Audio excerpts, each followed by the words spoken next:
바울 서신 중 고린도 전서, 고린도 후서만큼 모든 세대의 그리스도인들에게 직접으로 영향을 주는 책도 흔하지 않을 것입니다. 인생의 생활에 꼭 필요한, 특히 그리스도인들의 경건한 생활, 믿음의 생활을 직접적으로 교훈하고 그리고 말씀하고 있는 책이 고린도전서, 고린도후서 책이라 하겠습니다. 그 중에도 바울 사도 자신이 어떤 위치에 성도들을 가르치고 교훈하고 있는지를 잘 말해주는 사도 중에 한 사람, 바울 사도가 기록한 말씀이지요. 오늘 본문은 바울 사도가 기록한 고린도전서 15장 초두에 있는 말씀입니다. 그래서 처음에 보면은 형제들아고 호칭을 합니다. 형제들아, 이렇게 수신자를 향하여 부르고, 그 다음에 보니까 내가 너희에게 전한 복음, 형제들아 해놓고 이제 목적이 나오죠. 내가 너에게 전한 복음을 알려주는 것이 오늘 본문의 시작입니다. 사실 앞장까지 14장까지 해서 바울 사도는 여러 가지 교회의 문제를 답해주고 있습니다. 사람들이 한 사람, 두 사람 가깝게 지내다가 세 사람이 모이게 되면 파가 논아지게 되지요. 그래서 많이 모이면 많이 모일수록 사람들은 당파가 조성이 됩니다. 고린도 교회도 당파 싸움이 있었던 것 같습니다. 그 1장에서 4장에 있는 말씀을 보게 되면 파벌이 있는데 바울파, 아볼로파, 게바파, 게바는 베드로지요. 그리고 우리는 그리스도파다, 이런 식으로 아마 당파 싸움이 있었던 것 같습니다. 그래서 4장까지 그 파벌에 관한 말씀을 하신 다음에 5장에서 불륜 사건, 그 다음에 6장에서 송사 사건, 고소 사건, 송사 사건, 그 다음에 7장에서 혼인에 관한 문제, 독신자에 관하여, 이혼에 관하여, 처녀 결혼에 관하여 또는 과부의 재혼에 관하여 말씀하고 있지요. 그리고 8장에서 우상의 재물에 관하여 말씀하시고 12장에서 14장까지, 오늘가 15장이죠. 그러니까 앞장까지 각양 성령의 은사에 관해서 말씀하고 있습니다. 그러나 여러 가지 문제점을 지적하며 답해주고 있는데 15장에 와서도 놀라운 사건을 가지고 바울 사도는 말씀하고 있습니다. 그 말이 무엇인고니 죽은 자 가운데서 다시 살아난 부활에 관하여 주님이 완전히 3일 만에 죽으신 다음에 3일 만에 부활하신 그 부활의 사건을 고린도전서 15장에서 자세히 말씀하고 있습니다. 그러면서 말씀하지요. 예수님의 부활은 성경대로 이루어졌고 예수님의 부활은 성도들의 첫 열매다고 말씀하고 있습니다. 그러면서 10절 말씀에서 그러나 내가 나 된 것은, 바울이가 말합니다. 그러나 내가 나 된 것은 라고 밝히고 있습니다. 바울이 내가 나 된 것은 이라는 말씀은 우리가 아는 대로 본래 바울의 이름은 사울이었지요. 그러니 사울이 바울이 된 것은 이렇게 말할 수 있습니다. 바울 사도가 내가 나 된 것은, 사울이 바울 된 것은, 또는 율법주의자였던 내가 복음을 증가하는 복음주의자가 되었다, 그런 취지에서 내가 나의 나 된 것은 이라고 밝히고 있습니다. 그래서 오늘 우리는 바울 사도가 나의 나 된 것은 이라는 말씀으로 함께 은혜를 나누고자 합니다. 바울이 나의 나 된 것은 무엇인가? 첫째, 하나님의 은혜로 사울이 바울이 됐습니다. 하나님의 은혜로 율법주의자가 복음주의자가 됐습니다. 그래서 그러나 나의 나 된 것은 하나님의 은혜로 된 것이다. 나의 나 된 것은 하나님의 은혜. 같은 문장에 이어지지요. 나의 나 된 것은 오직 하나님의 은혜다. 내가 명상을 통하여 내가 나 된 것이 아니고, 내가 교육을 통하여 내가 나 된 것 아니고, 내가 오직 내가 나 된 것은 하나님의 은혜다. 이 부분의 말씀은 타락했다가 성자가 된 어거스틴이나 프랜시스 같은 사람들도 즐겨 사용했던 성경 구절인 줄 압니다. 사람이 자신을 버린다, 자기네 겸손을 보여주기 위해서 자신을 버린다, 나는 아무것도 모른다, 나는 아는 것이 없다, 이렇게 말하는데, 무의미한 자아 비판은 오히려 교만에 속한다고 그러지요. 그런데 진정한 나를 바로 볼 수 있는 놀라운 하나의 비결은 하나님의 은혜입니다. 하나님의 은혜의 거울에 나를 비춰보면은 내가 어떤 사람인지 알 수 있는 거지요. 그래서 바울이 자신을 향하여 본문에서 어떻게 말씀하고 있습니까? 만삭되지 못하여 난 자 같은 자라고 했습니다. 만삭되지 못하여 난 자 같다 뭡니까? 10달을 채워 모태에서, 어머니 모태에서 10달을 채워 나온 아이가 아니고 7달 만에 나오면은 7삭둥이, 8달 만에 나오면은 8삭둥이 그러지요. 그러면은 나와가지고 건강한 아이로 태어나지 못했기 때문에 인큐베이터에 들어가서 그 나머지를 채워서 이제 성장시키지 않습니까? 바울 사도가 그러면 7삭동이나 8삭동이었단 말이냐? 실제로 그렇게 태어났다는 말이 아니고 자기는 사도 중에 지극히 작은 자라, 그 말씀과 연결해 볼 필요가 있습니다. 자, 9절 말씀에 사도 중에 가장 작은 자, 그 말씀이 무엇입니까? 자기는 사도 중에 지극히 작은 자. 사도 하면은 뭘 여러분 알고 계시죠? 예수님의 12 제자였던 사람들이 예수님이 부활 승천하시고 이제 나머지 성령의 능력으로 이제 복음을 증가하는 증인들이 될 때에, 그때는 예수님의 제자들이 아니고 사도들의 명칭을 가지고 이제 사역을 하지요. 그런데 그 예수님의 12 제자였던 사람들이 사도가 되었는데, 예수님을 따라다니며 3년 동안 교육을 받고 거기서 성장해서 사도가 됩니다. 그래서 가룟 유다는 그 중에 하나가 배신하여 결국은 타락하고 자기가 먼저 세상을 떠나고 이제 없지요. 11사람밖에 안 남았지요. 그래서 사도행전 1장 12절을 보게 되면은 제비를 뽑아 가롯 유다 대신 마띠아를 12 사도의 반열에 채우게 되지요. 그런데 그러면 마띠아는 어떤 사람이냐?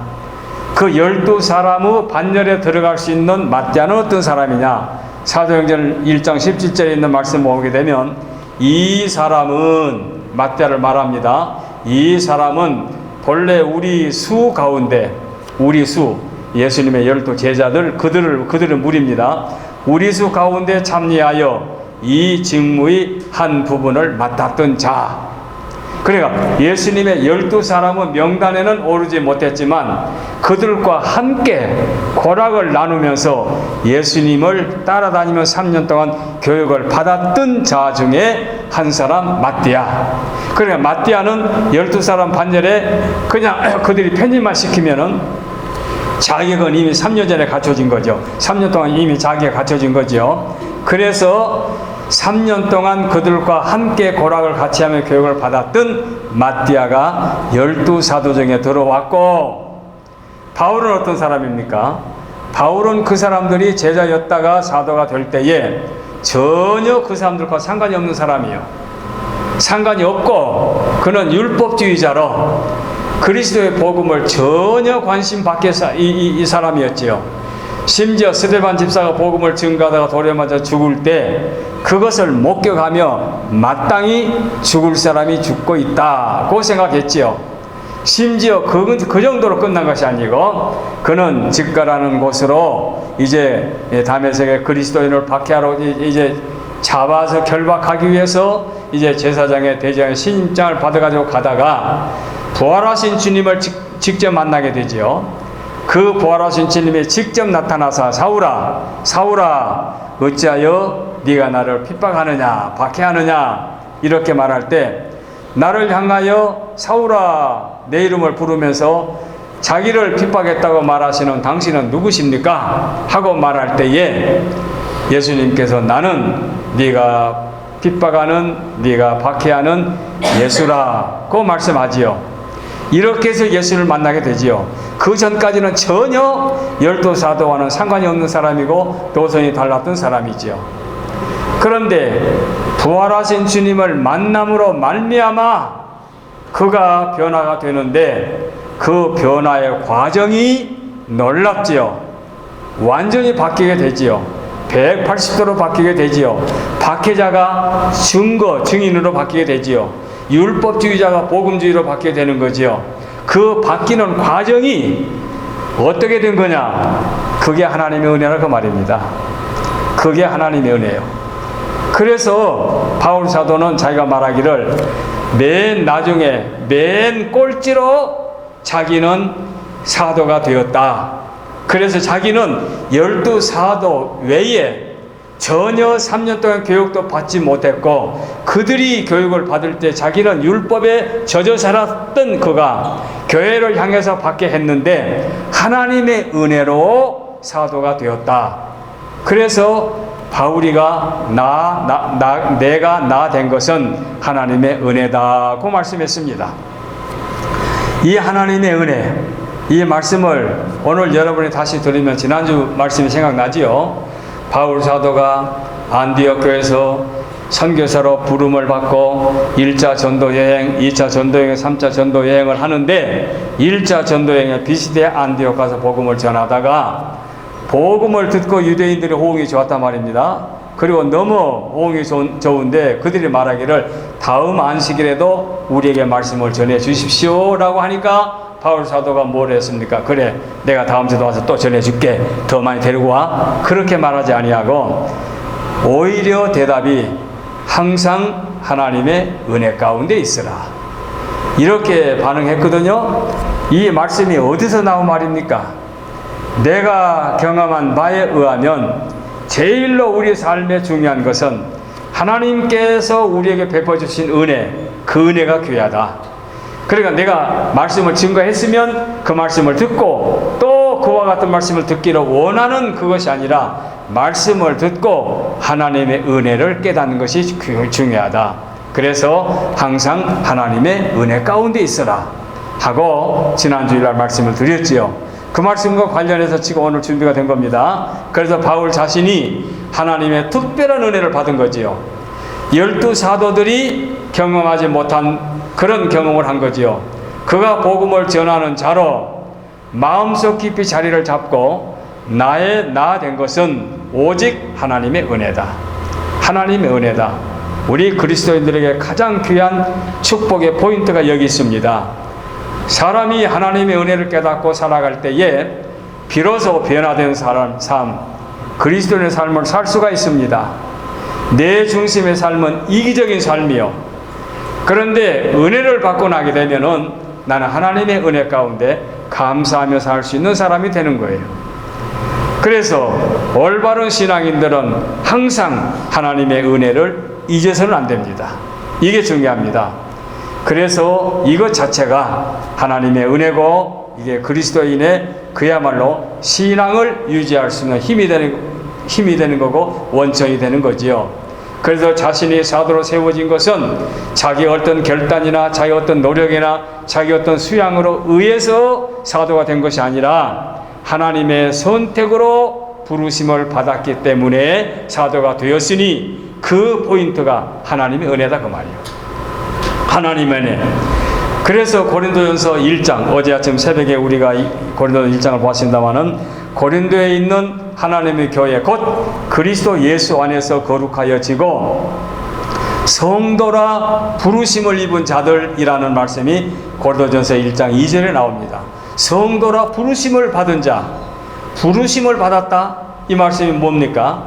이 말씀은 하나님께서 불러냈다 그 말입니다. 하나님이 찾아오셔서 불러냈다.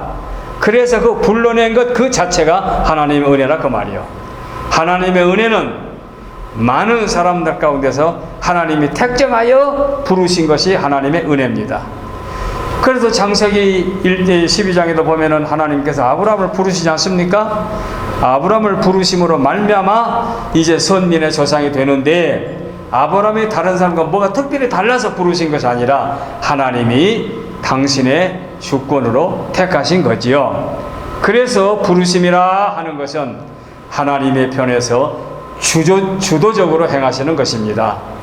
우리가 하나님의 백성이 된 것은 내가 무슨 다른 사람보다 착하기 때문에, 인간성이 착하기 때문에, 무슨 결단이 남보다 더 빨랐기 때문에 그래서 택한 것이 아니라 하나님이 택하시고 부르셨기 때문에 하나님의 자녀들이 된 거지요. 이것이 하나님의 은혜입니다. 그래서 성경 곳곳에는 우리를 부르시는 사건이 많이 나옵니다. 너무나도 많이 나오죠. 이사야 43장에 유명한 말씀 있지 않습니까? 내가 너를 지명하여 불렀나니 너는 내 것이다. 불러내서 우리를 당신의 것으로, 당신의 자녀로, 당신의 소유물로 삼아 주셨습니다. 이것이 성경이 보여주는 은혜입니다. 불러냈다. 신약성경 요한복음 15장에도 너희가 나를 택한 것이 아니요 내가 너희를 택하여 세웠다. 우리가 하나님을 택한 것이 아니요 하나님이 우리를 택하였다 말씀했죠. 바울 사도가 에베소 교우들에게 말합니다. 에베소 2장 8절에 너희가 그 은혜를 인하여 믿음으로 말미암아 구원 얻었나니 이것은 너희에게서 난 것이 아니요 하나님의 선물이라. 우리의 믿음이 우리에게서 난 것이 아니라 하나님의 선물이다. 우리가 하나님의 백성 된 것은 어떤 연유로든지 과정을 통해서 우리를 하나님의 백성으로 불러주셨기 때문에 하나님의 자녀가 된 것이고 하나님의 백성이 된 것인데, 그것이 하나님의 은혜라 그 말입니다. 세상의 모든 사람들의 모임의 주체는 사람이 주체가 되는 거지요. 그런데 교회는 그렇지 않습니다. 주체가 하나님이십니다.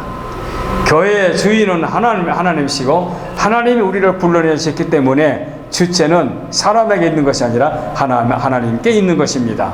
세상 사람들은 좋은 환경에 임하게 되면 기뻐하지요. 보람을 느끼지요. 거기서 자랑을 하게 되지요. 그러나 하나님의 백성들은, 은혜를 입은 사람들은 그렇지 않습니다. 환난과 곤고와 역경 가운데서도 오히려 머리 숙여 기도하게 되고 찬송하게 되고 오히려 말씀으로 힘을 얻게 되지요. 그래서 항상 기뻐하라, 쉬지 말고 기도하라, 범사에 감사하라, 이렇게 된 거지요. 이게 믿지 않는 사람들에게 이런 말하기 때문에 이해가 되겠습니까? 믿지 않는 사람들은 이해가 되지 않습니다. 기준이 다르기 때문에. 북한에서 몇 해 전에 아사자가 식량이 부족해서 아사자가 많이 속출할 때에 놀라운 현상이 일어났다고 그러지요. 지하 교인들은 하나도 굶어 죽지 않았다는 겁니다. 그들은 먹을 것이 많아서가 아니라 그들이 굶어 죽지 않았던 이유는 그들이 서로가 함께 고락을 같이 하면서 콩 하나도 같이 나눠 먹을 정도로 함께 고락을 같이 했기 때문에 그 아사를 면했다는 얘기지요. 바로 이와 같은 것은 역사적으로 남아있는 기록인데, 오늘 우리가 하나님의 은혜를 함께 공유하게 되면 고난과 역경과 슬픔과 아픔 속에서도 위로를 받게 되기 때문에 하나님의 은혜가 그만큼 소중합니다. 미국의 한 여성이 어린 소녀 때에 그만 그 성폭행을 당해가지고 원치 않는 아이를 임신했다고 그래요.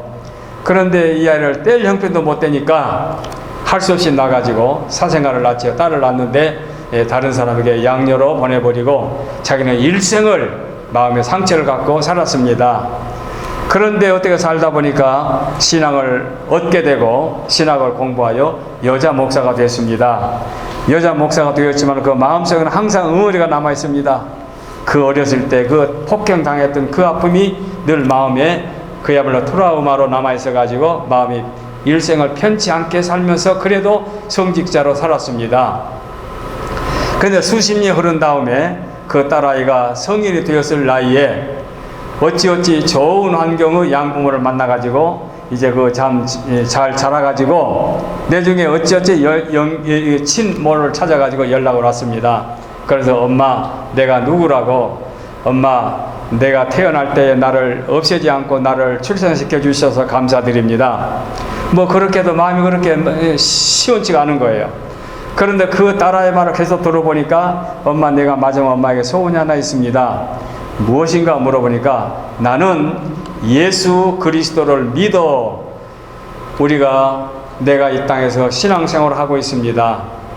엄마는 어렸을 때의 아픔을 누리고 살았겠지만 내가 바라는 것은 엄마도 나처럼 신앙생활을 해서 마음의 평강을 얻기를 바랍니다.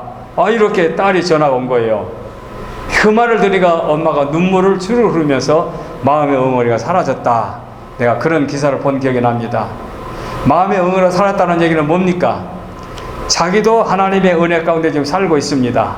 비록 불우한 환경에서 컸지만은 지금의 삶은 복음 안에서 살고 있습니다. 하나님의 은혜 가운데. 그런데 자기가 낳은 자기가 낳은 자식이 딸이 어떤 환경에 있는지도 몰랐는데 스스로 찾아서 연락을 와서 보니까 자기처럼 그리스도를 구주로 영접하고 믿음으로 살고 있으니 얼마나 다행입니까? 그러니까 그 말을 들으니까 마음의 응어리가 순식간에 사라졌다. 내가 그 기사를 보면서 공감을 했습니다. 그렇다. 우리가 이 땅에서 선택받은 백성들은 하나님의 은혜 가운데 살기 때문에 세상 사람들과는 기준이 다르다. 그래서 하나님의 은혜가 소중하다는 것을 지난주에 이어서 오늘 또 말씀을 드립니다.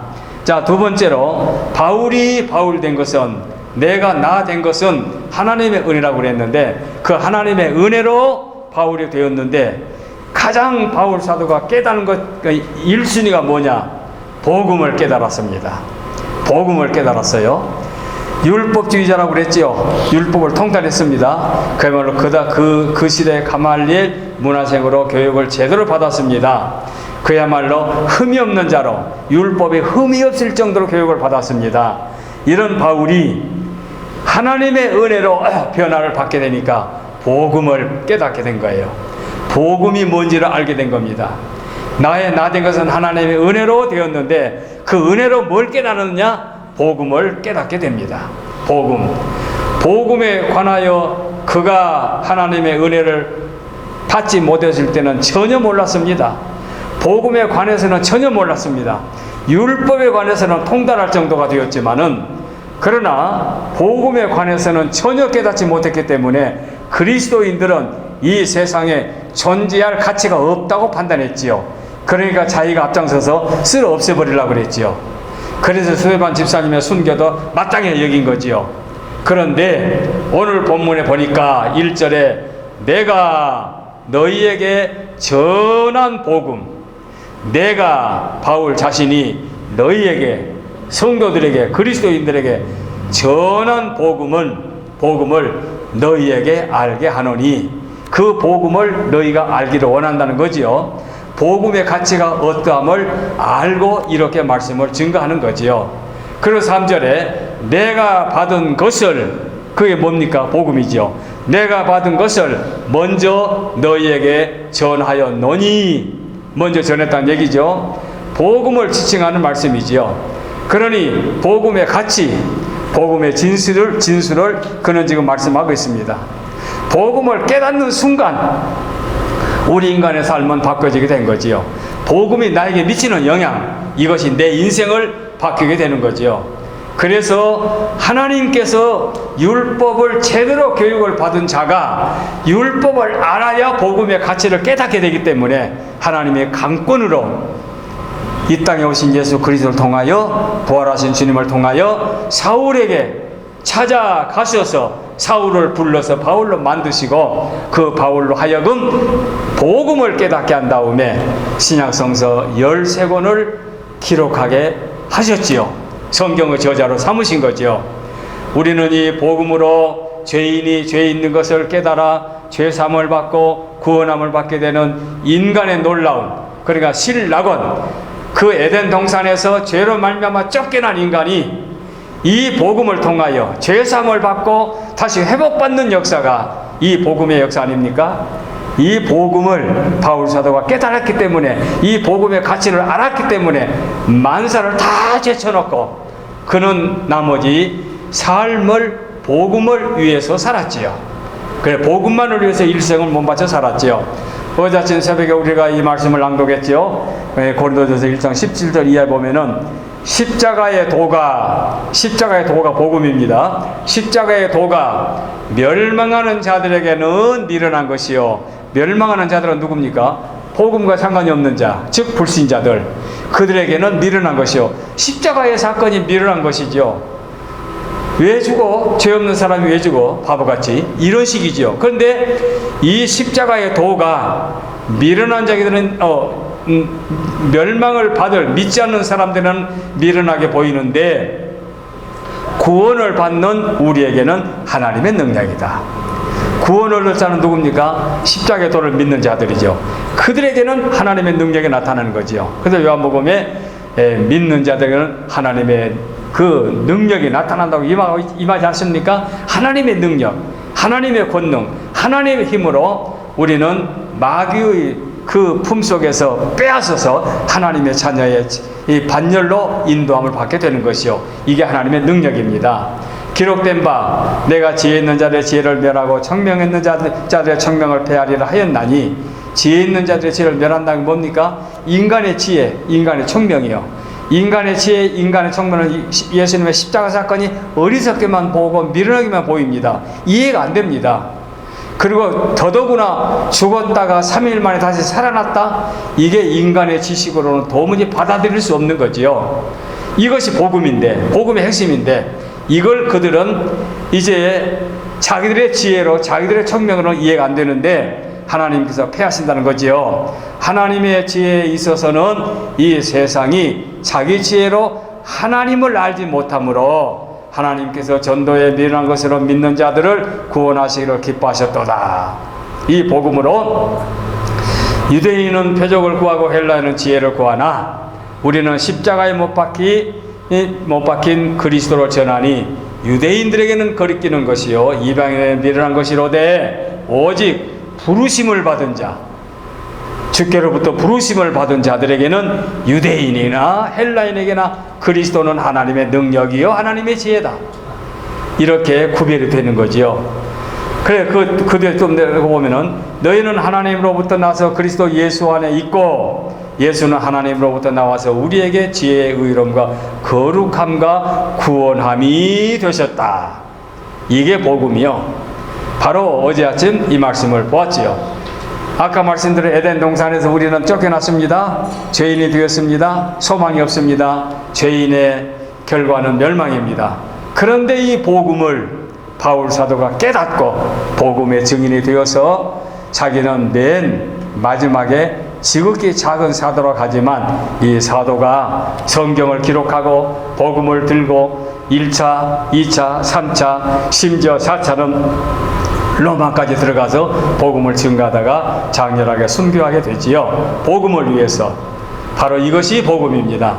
어느 대학 캠퍼스에서 복음을 증거하는 목사님에게 어느 학생이 묻습니다. 목사님, 한 가지 궁금한 게 있습니다. 저는 예수님을 믿고 또 믿습니다. 믿는데 예수님의 죽으심이 얼마나 그 성스럽고 고귀합니까? 인간의 죄를 대속해 주셨으니. 근데 거기까지는 믿고 또 고맙게 생각하는데 저는 예수님이 죽은 자 가운데서 살아났다고 하는 사실은 믿어지지 않습니다. 그래, 아야 그 믿어지지 않는 것은 접어놓고 예수님의 부활 사건, 십자가 사건만 믿으면 안 됩니까? 이렇게 이제 목사님 질문했어요. 여러분이 이런 질문을 받았다면 어떻게 대답하시겠습니까? 아마 제가 말씀을 이해가 하겠지만은 여러분이 그 문장을 만들기 힘들 거예요. 그 목사님이 말씀하시는 그래, 학생이 믿는 그 믿음은 50% 믿음이다. 50% 믿음 플러스 50%가 더 있어야 돼. 그게 뭐냐? 예수님의 부활 사건이다. 십자가 사건까지는 우리의 죄를 속량해 주셔서 죄값으로 지불했어. 이제 죄는 해결됐어. 죄는 해결됐는데 예수님의 부활 사건으로 말미암아 우리는 부활하여 영생을 얻는다. 천국 백성으로 영원히 천국에서 살아갈 수 있는 영생을 보장받았으니 너는 그 신앙의 50%에다가 플러스 부활 사건까지 해가지고 그 부활 사건을 믿어야 구원함을 받는다. 이렇게 대답을 했다는 거예요. 이해가 되시죠? 그리스도의 십자가의 죽음만은 믿는다고 하는 것은 저와 여러분이 거기까지만 믿는다면 50% 신앙을 갖고 있다고 할 것이고, 부활 진리를 깨닫게 될 때에 완전한 신앙이다. 바로 그 이야기죠. 이것이 복음의 절대적인 요소지요. 그래서 복음에는 이와 같은 놀라운 역사가 일어나기 때문에 참으로 우리의 삶 속에서 수시로 일어난 사건입니다. 어느 또 청년이 이런 글 쓴 것을 봤어요. 나는 천국 가면 꼭 만나고 싶은 사람 하나 내 친구 하나 있다. 뭐라 설명해? 자기가 대학교 4년을 동안 다니면서 아주 절친한 친구에게 계속해서 전도를 하는데 전혀 받아들이지 않대요. 다른 것은 다 통하고 친하게 지내는데 복음만 안 받아들인 거예요. 이 친구놈이. 그러다가 이제 졸업을 하고 이제 성인이 되고 군대를 갔는데 1966년 1월 3일 날 해병 장교로 월남에 파병을 갔습니다. 월남에 파병을 갔는데 월남전에 참가하던 중에 미국 군목 미국 군목 중에 침례교 출신 군목인가 봐요. 군목 목사님을 통해서 이 복음을 받아들인 거예요. 그러면 환경도 외국이고 또 전쟁터고 또 외국인 목사님에게 전도를 받아서 어떻게 하여간 이제 받아들이게 된 거예요. 복음을 받아들였는데, 복음을 받아들이고 난 다음에 그 밖에 있던 그렇지 않은 친구가 이제 생각이 나는 거예요. 그 친구에게 편지를 쓰기로, 친구야, 내가 이렇게 저렇게 돼서 내가 크리스찬이 되었다. 네가 그렇게 고대하고 바랬던 4년 동안에 네 말을 듣지 않았는데 아마 그때는 내가 자존심도 있었던 것 같다. 너는 그렇게 열심히 믿는데 내가 믿어지질 않았어. 믿어지지 않았기 때문에 내가 믿지 않았는데, 내가 이렇게 침례교 목사님을 통하여 복음을 받아들이고 나니까 이제 내가 비로소 네 신앙, 그 믿음의 삶이 이해가 된다. 그래서 지금 우리는 소대원들과 함께 매일 아침 기도회를 열고 있다. 이렇게 편지를 보낸 거예요. 편지를 보냈는데 그 편지가 친구에게 도착하기 전에 이 친구는 전사를 했습니다. 전사를 했기 때문에 이 친구 하는 말이, 내 친구가 이미 세상을 떠났는데 떠난 다음에 나는 이 편지를 받았다. 내가 천국 가면 다른 사람들보다도 제일 먼저 꼭 그 친구를 만나고 싶다. 이런 글을 보았습니다. 참으로 복음의 가치가 어떠한 것을 제가 이제 생각하면서 나름대로 이런 소개를 해드립니다. 저와 여러분이 바울 사도처럼 이 복음의 진수, 복음의 가치로 말미암아 내가 세상에서 죄인으로 살다가 의인의 반열로 오게 되었다는 사실이 복음이라는 것을 말씀을 드린 것입니다. 바울은 이렇게 바울이 바울된 것은 하나님의 은혜 가운데 복음을 깨달았고, 그 다음에 마지막 세 번째로 바울이 깨달은 것 중에서 많이 있습니다만은 부활신앙을 그는 제일 먼저 깨달았습니다. 부활신앙, 아까 말씀드린 대로 부활하신 주님이 직접 나타나잖아요. 그러니 어떻게 그걸 부정합니까? 그래서 바울 사도에게는 제일 먼저 부활하신 주님이 만나 주셨으니, 찾아오셨으니, 부활신앙, 부활의 사실, 부활의 진리를 깨닫게 된 겁니다. 이게 바울에게 기가 막힌, 참으로 놀라운, 보배로운 사건이 이 부활신앙을 갖게 된 거지요. 얼마나 놀랍습니까? 사울아 사울아 어찌하여 네가 나를 박해하느냐? 당신이 누굽니까? 나는 네가 박해하는 예수라. 그때까지 사울은 예수님은 관심이 없었어요. 예수님이 죽었다, 부활했다, 승천했다, 저는 소문은 들었겠지만 관심이 없었고, 그를 믿는 사람들을 잡아 없애버리려고 이제 쫓아다니는 사람인데, 그런데 주님이 나타나셔가지고 나는 네가 박해하는 예수라. 예수님을 알지도 못하고 인정도 않고 생각지도 않고 있는데 네가 박해하는 예수라. 바로 이 말은 그리스도인들과 함께 계시는 예수님, 살아계신 주님이 세상에 있는 모든 그리스도인과 함께 계신 예수님, 바로 예수님을 바울은 만나게 된 거고 깨닫게 된 거지요. 그래서 오늘 본문의 1절에 내가 너에게 전한 복음을, 두 번째 내가 전한 이 말을, 3절에 그리스도께서 우리를 위하여 죽으시고. 자, 1절 말씀해 보니까 뭔가를 하려고 지금 선포를 합니다. 바울 사도가 내가 너희에게 뭔가를 말하겠다 해놓고 3절 말씀에 보니까 그리스도께서 우리를 위하여 죽으시고, 예수님의 죽음을 말씀한 겁니다. 십자가 사건 말씀한 거예요. 그리고 4절 말씀에 성경대로 다시 살아나셨다.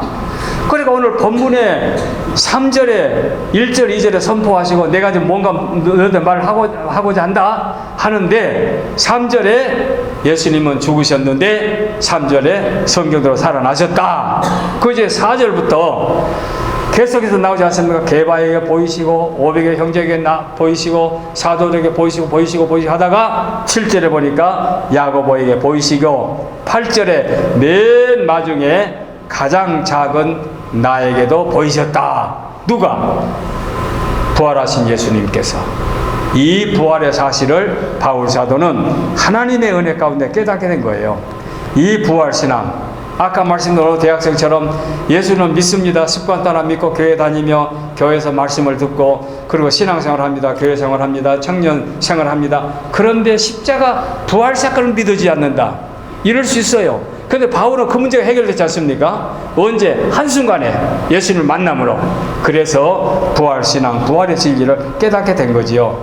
이게 기독교의 유일한, 그리고 기독교밖에 없는 놀라운 진리지요. 일반적으로 모든 종교는 자기가 수양을 하고 자기가 노력하고 자기가 뭡니까? 이 공부를 해서 그가 성인이 되고 도인이 되는지 모르지만, 우리는 부활하신 주님이 우리를 찾아오셔서 우리를 변하여 새 사람 만들어 주심으로 우리는 그리스도인이 되는 거지요. 그래서 상상할 수 없는 기독교의 진리가 이 부활신앙입니다. 저와 여러분이 부활신앙을 갖고 세상을 살 때에 세상 사는 건 뭐가 다른지 알 수 있어요. 자, 실제로 한국에서는 제사 문제가 얼마나 가정마다 심각합니까? 조상에게 제사를 지낸다. 뭐 좋은 뜻에서 나를 낳아서 나를 세상에 존재하게 하시는 부모님이 세상 떠나셨으니까 그 부모님들 기념해서 기일로 돌아가신 날을 기념한다. 뭐 좋아요. 좋은데 그렇게 좋게 해석할 수 있는데, 좀 더 노골적으로 해석을 하자면, 돌아가셔서 영과 육이 분리가 돼가지고